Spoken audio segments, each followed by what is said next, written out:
जहां तक अशोक जी की आप बात कर रहे हो, पहले उन्होंने कांग्रेस छोड़ी, तृणमूल में गए, तृणमूल छोड़ के हमारे पास आए।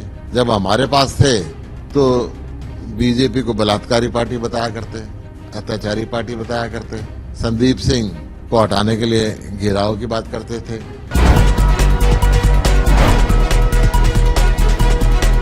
नमस्कार, आप देख रहे हैं देश रोजाना और मैं हूं बेनजीर हाशमी।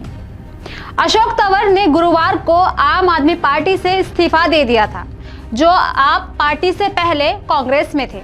2019 लोकसभा चुनाव के बाद और हरियाणा विधानसभा चुनाव से ठीक पहले अशोक तंवर ने कांग्रेस पार्टी को अलविदा कहा था।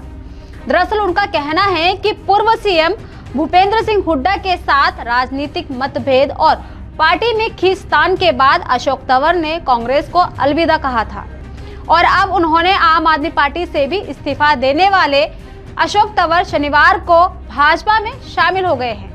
नई दिल्ली स्थित पार्टी मुख्यालय में आयोजित कार्यक्रम में तंवर ने मुख्यमंत्री मनोहर लाल और हरियाणा प्रदेश अध्यक्ष नायब सिंह सैनी की उपस्थिति में पार्टी का दामन थामा। इस दौरान तंवर के कई समर्थक भी पार्टी में शामिल हुए। पार्टी की सदस्यता हासिल करने के बाद उन्होंने कहा कि उनका ये सौभाग्य है।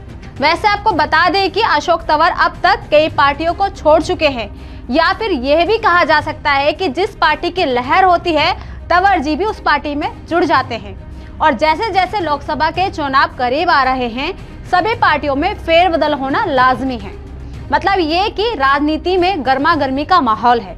वहीं आम आदमी पार्टी हरियाणा के अध्यक्ष और राज्यसभा सांसद डॉक्टर सुशील गुप्ता से जब ये पूछा गया कि अशोक तंवर के पार्टी छोड़ जाने पर क्या वाकई में आप पार्टी को झटका लगा है, तो उनका कहना है कि अशोक तंवर सत्ता के करीब रहना चाहते थे।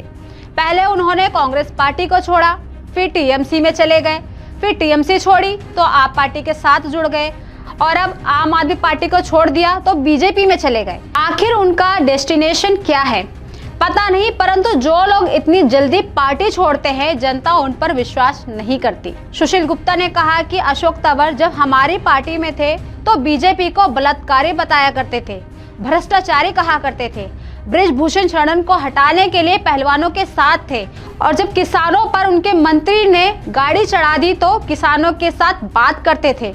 युवकों को रोजगार नहीं मिल रहा था, इसके लिए खट्टर साहब के विरोध में थे। सुनिए जरा सुशील गुप्ता जी ने क्या कहा। जो सो कॉल्ड बड़े व्यक्ति हैं जिनका मेहनत करने की आदत नहीं रही, तो वो फाइनल डेस्टिनेशन उनको चुनना है। जहां तक अशोक जी की आप बात कर रहे हो, पहले उन्होंने कांग्रेस छोड़ी, तृणमूल में गए, तृणमूल छोड़ के हमारे पास आए।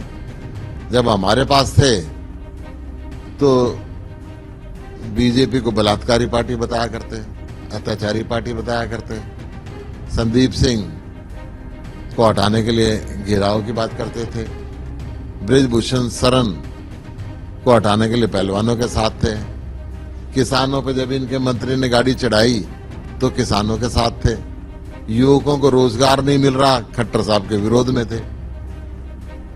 तो मैं कह रहा हूं इसलिए बड़े नेताओं की बात तो बड़े ही जाने। सुशील गुप्ता ने कहा कि 3-4 महीने में 1.5 लाख पदाधिकारी बने हैं, अगर उनमें से 5-7 पार्टी छोड़ भी गए तो क्या फर्क पड़ता है। मतलब ये कि सुशील गुप्ता सीधे तौर पर यह कहना चाहते हैं कि अशोक तंवर का आम आदमी पार्टी छोड़ जाने से पार्टी को कोई फर्क नहीं पड़ता।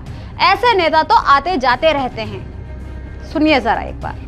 3-4 महीने में 1.5 लाख से ऊपर पदाधिकारी बने हैं, अगर 5-7 छोड़ भी गए तो क्या फर्क पड़ता है। आम आदमी पार्टी ना आम व्यक्ति को ही बड़ा व्यक्ति बनाती है। आप पंजाब में देखो, एक मोबाइल रिपेयर करने वाले लाभ सिंह ने मुख्यमंत्री को हराया था, चंडीगढ़ में देखो एक ढाबे वाले ने मेयर को हराया था, दिल्ली में देखो एक ऑटो रिक्शा चलाने वाले ने उनके मंत्री को हराया था। तो आम आदमी पार्टी आम व्यक्तियों को ही बड़ा व्यक्ति बनाती है।